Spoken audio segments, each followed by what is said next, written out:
Le royaume de Sankara n'était plus aussi paisible qu'avant. Les marchés étaient toujours animés, les tambours résonnaient encore au coucher du soleil, mais quelque chose avait changé. Une tension invisible circulait dans l'air. Les conversations s'arrêtaient lorsque la reine Amani passait. Les regards se détournaient. Les sourires devenaient forcés.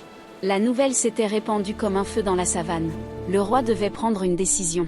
Au palais, les anciens se réunirent une nouvelle fois. Leurs visages étaient plus fermes, leurs voix moins patientes. Majesté, le peuple commence à perdre confiance. Un royaume sans héritier est un royaume vulnérable.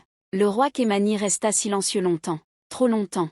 Son regard était fixé sur le sol comme si les réponses y étaient gravées. Il aimait Amani. Mais il aimait aussi son peuple. Et parfois, le pouvoir oblige à choisir. Dans l'ombre des colonnes du palais, Malek observait la scène. Son regard brillant trahissait son ambition. Il s'approcha du roi plus tard dans la soirée, lorsque la cour fut vide. « Votre Majesté, vous êtes un grand roi. Mais un grand roi doit penser au futur. Peut-être qu'une seconde épouse pourrait assurer la stabilité du royaume. » Ces mots tombèrent comme un coup de tonnerre dans l'esprit du roi. Une seconde épouse. Cette idée, autrefois impensable, commençait à s'enraciner dans son esprit. Cette nuit-là, Amani sentit que quelque chose avait changé. Le roi était plus distant. Son regard évitait le sien.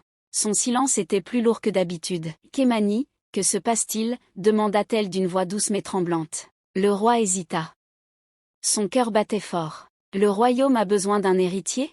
Ces mots brisèrent quelque chose en elle. Elle comprit sans qu'il ait besoin de continuer. Les jours suivants furent les plus douloureux de sa vie. Les servantes murmuraient encore plus. Les nobles affichaient des sourires hypocrites. Certaines jeunes femmes de la cour commencèrent à se parer de leurs plus beaux atours, espérant attirer l'attention du roi. Amani se sentait remplacée avant même que cela ne soit officiel. Désespérée, elle retourna voir la grande prêtresse Nala. « Mère Nala, ai-je été maudite? Pourquoi mon ventre reste-t-il silencieux ?»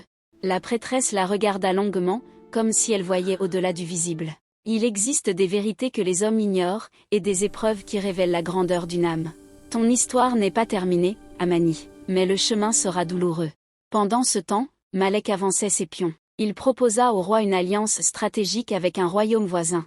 Leur princesse, jeune et fertile, pourrait devenir seconde reine. La pression devenait insoutenable.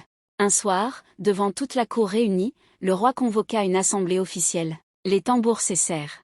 Le silence tomba.